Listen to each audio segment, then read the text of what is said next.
Smoke rose above the Yemeni port city of Hodeida in late July as the Israeli Air Force carried out a series of strikes on transportation and energy infrastructure. The operation, which marked Israel's first direct involvement in the country, came in response to Houthi strikes against Tel Aviv the week prior. Yet such strikes also occur in the context of the broader Red Sea crisis. In October 2023, in response to the Gaza conflict, the Houthis began a partial blockade of the Bab al-Mandab Strait. By January 2024, traffic through the Red Sea had halved, drawing the ire of the West. The United States launched Operation Prosperity Guardian, deploying a carrier strike group alongside 20 regional and international allies. The Americans had planned to take the fight directly to the Houthis, whereas their European allies sought to provide escort missions through their own separate task, named Operation Aspides. 6 months on, however, the Houthis remain undeterred, and more than 100 incidents have been reported with no end in sight. On the contrary, June saw a significant spike in attacks on shipping. The sinking of the MV Tutor, the second major vessel sunk by the Houthis since the start of the crisis, drove insurance premiums sky high. Not necessarily outgunned, but certainly outmaneuvered, the U.S. Navy finds itself in the most intense naval engagement since the Second World War. Warfare is expensive, and the operation costs are already amounting to close to $4 billion. Yet, Washington has made little to no progress in the fight against the Houthis. But why is that? Why is the world's premier naval power unable to overcome a ragtag band of rebels? Perhaps it is true, even giants can fall. Houthi attacks have increased global trade issues. Despite its current prominence, the Houthi movement has humble origins. Beginning its existence as a minor youth group in the early 1990s, it rapidly rose to prominence under the tutelage of its namesake, Hussein al-Houthi. Initially focused on Zaidi revivalism, which is one of the major branches of Shia Islam, the Houthis soon took on a more revolutionary character in response to the U.S. invasion of Iraq. Before long, the group was questioning the legitimacy of the Yemeni state. In the 10 years that followed, Yemeni President Abdullah al-Saleh would attempt to crack down on the movement, driving the Houthis into the northern mountains. Squeezed between Yemen and Saudi Arabia, the Houthis began to move closer to other Shia factions in the Middle East, ultimately courting the support of Iran and its axis of resistance. With the outbreak of the Yemeni revolution in 2011, local hostilities evolved into a front in the wider Iranian-Saudi proxy war. As the revolution collapsed into a civil war, the Houthis skillfully navigated Yemen's internal dynamics. They partnered with the then-deposed Saleh to take the capital Sana'a by February 2015. Having seized power once more, Saleh turned on the Houthis. By this stage, however, Houthi agents had infiltrated Saleh's forces. After a brief struggle, the Houthis deposed Saleh and took over the army. Overnight, the ragtag rebel movement came into possession of the military and demographic wealth of North Yemen. More importantly, however, the Houthis had broken out of their confinement and gained a coastline. Consequently, the group came to possess a valuable geopolitical position just across the Bab al-Mandab Strait. At about 30 kilometers wide at its narrowest point, the Bab al-Mandab is a vulnerable gateway for shipping and an opportunity for pirates, the ranks of which the Houthis rushed to join. Access to the ocean allowed the Houthis to establish new supply lines and engage in the arms trade abroad. Thus, even as the Houthis later lost the port city of Aden, revenues from maritime-related activities and piracy remained high, surpassing $1.5 billion by 2020. The viability of the Houthis provoked fear in Riyadh, and in 2015, Saudi Arabia led a direct intervention in the conflict. Under the fog of war, the Houthi insurgency sustained itself and even advanced owing to the inflow of aid and materials from sponsors in Tehran and Beirut. Years of the Saudi-led air campaign had taught the Houthis the value of forced dispersal and asymmetric warfare. Through capturing several of Yemen's ports, the Houthis came into possession of the defunct Yemeni Navy's anti-ship missiles and limpet mines. But with Iranian assistance, such technologies were reverse-engineered into viable and deadly weapons. By 2022, the growing fleet of explosive boats was complemented by the delivery of a host of anti-ship rockets from Iran. These include the 120-kilometer ranged Noor and the 200-kilometer ranged Qadir anti-ship missiles, as well as the 300-kilometer ranged Khalij Fars anti-ship ballistic missile. Loitering munitions, such as the Samad-3 drone and the Tolfan-3 blowfish, have likewise gradually found their way into the Houthi arsenal. The deployment of these weapons is believed to be coordinated by the Iranian intelligence cell on board the MV Behshad, which is a commercial cargo vessel that is used covertly for reconnaissance and intelligence operations in the Arabian Sea. As such, over time, fighting the Houthis became expensive, too expensive. By 2021, the Saudis signaled their intention to withdraw. The Houthis that emerged from the years of war were unrecognizable from the organization that had marched on Sana'a in 2015. As a truce was negotiated with Saudi Arabia, the Houthis sought to shore up their domestic and international standing. The outbreak of hostilities between Israel and Gaza provided that opportunity. By attaching its actions to a wider political narrative, the Houthis were able to re-engage in piracy politically cost-free. War had made the Houthis, and now the Houthis were poised to make war. In July of 2002, the U.S. Navy conducted a war game known as the Millennium Challenge. Focused on a hypothetical war between the United States and Iran, the war game was notable in that it demonstrated the top-heavy U.S. Navy's unpreparedness to defend against an asymmetrical threat. Throughout the war game, the team representing Iran dispersed their forces and utilized analog technologies such as motorcycle messengers and light signals to avoid detection. In combating the U.S. Navy, the Iranian team employed fleets of waterborne, improvised explosive devices simultaneously with massive salvos of cruise missiles. The strategies employed by the Iranian team resulted in the deaths of an estimated 20,000 sailors and the destruction of 16 warships, 1 aircraft carrier, 10 cruisers, and 5 amphibious ships. 2 decades later, and the U.S. Navy is confronted by a similar threat profile.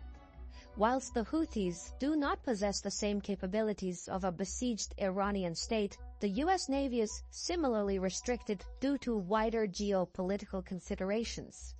With tensions increasing in the South China Sea, Washington cannot afford to relocate its forces westwards. Resources are scarce.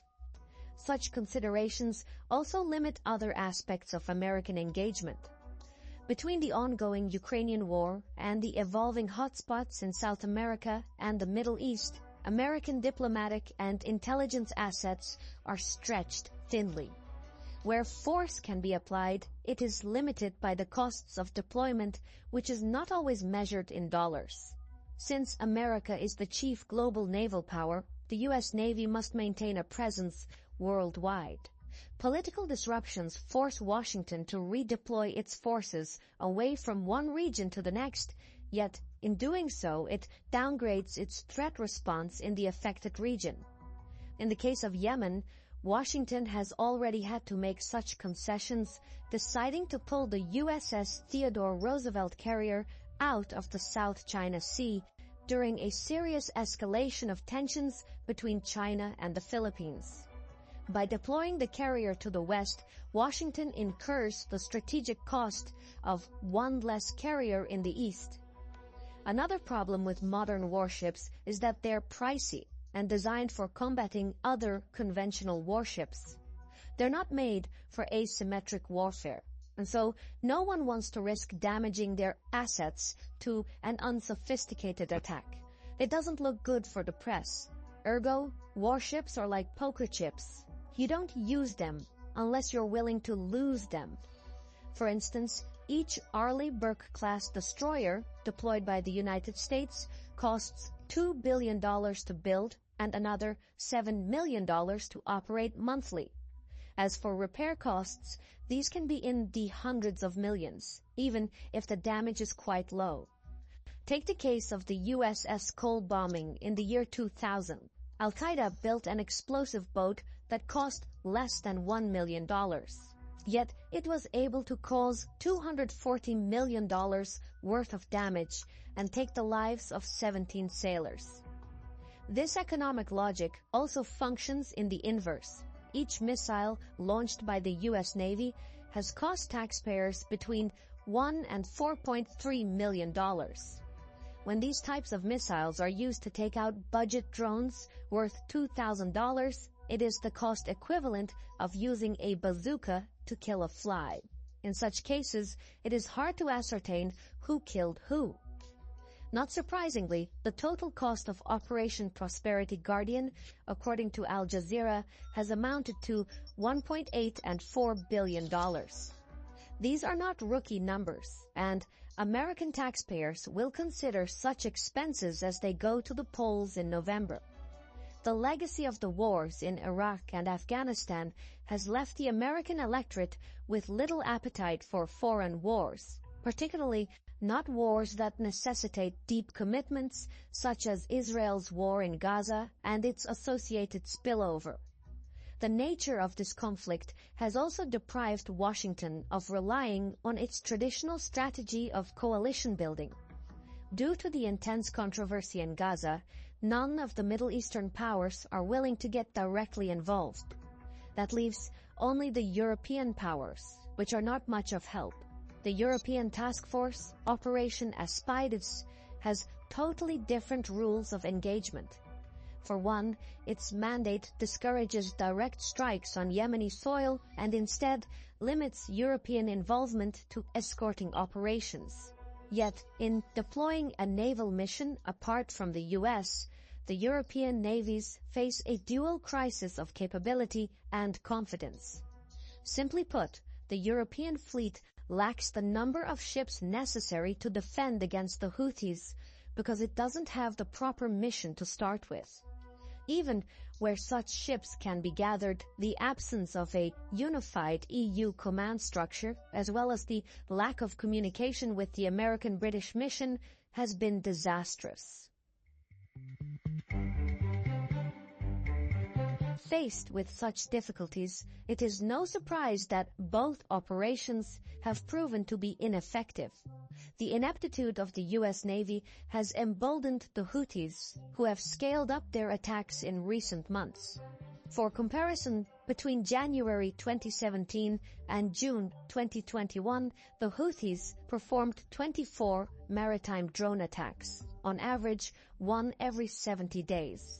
However, from November 2023 to July 2024, they have performed 77, on average one every 3 days. Such havoc has not been lost on insurers, who have increased premiums substantially. Costs are extrapolated along the supply chain, with each diversion around the Cape of Good Hope increasing the duration of shipping by 10 days. In global trade, every day added is accounted for in costs associated with fuel, crew salaries, and insurance premiums. So, logistics get expensive really fast. Lacking a military solution, Washington is increasingly forced to pursue a just as unpalatable diplomatic solution. But this disengaged policy only bolsters the prestige of the Houthis. Still, even in an unpalatable situation, there are choices between bad and worse. A few strategies are worth considering. On the one hand, Washington could resort to strengthening the official Yemeni government in Aden, which is unpopular, underfunded, and considered as illegitimate as the Houthis, given its reputation for incompetence, corruption, and infighting. A clear alternative to the Houthi insurgency must be shown to the Yemeni public so that they can decide what kind of country they want for themselves.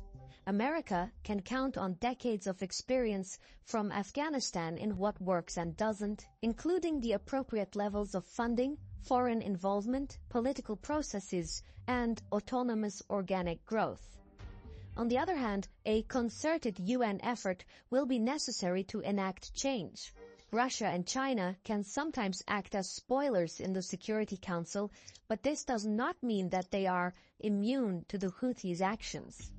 In addition to direct and indirect economic costs, both are sensitive to Saudi Arabia's needs and may be persuaded to pressure Iran and the Houthis to subtly back down.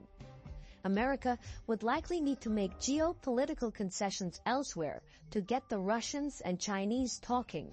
However, saving the Red Sea might not justify sacrificing Ukraine and Taiwan, which is what Russia and China would undoubtedly bring up. So, back-channel diplomacy would probably not work. Lastly, if America is to stop the Houthis, it could try to bring about a reasonable end to the hostilities in Gaza.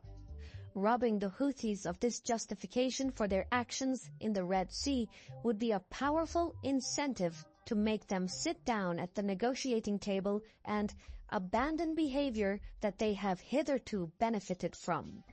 Admittedly, settling any deal that crosses Israel's interests would result in political backlash for the executive office, so this might not work either. By all accounts, Washington has inadvertently become a hostage to contemporary international relations. There is no immediate resolution in sight that is both practical and politically redeemable. It is unable to stop the Houthis by military means, just as it is unable to stop them by diplomatic means. Meanwhile, for the destitute Houthis, now is their window of opportunity. Every time they open fire, they are ringing the dinner bell, so they might as well make it count.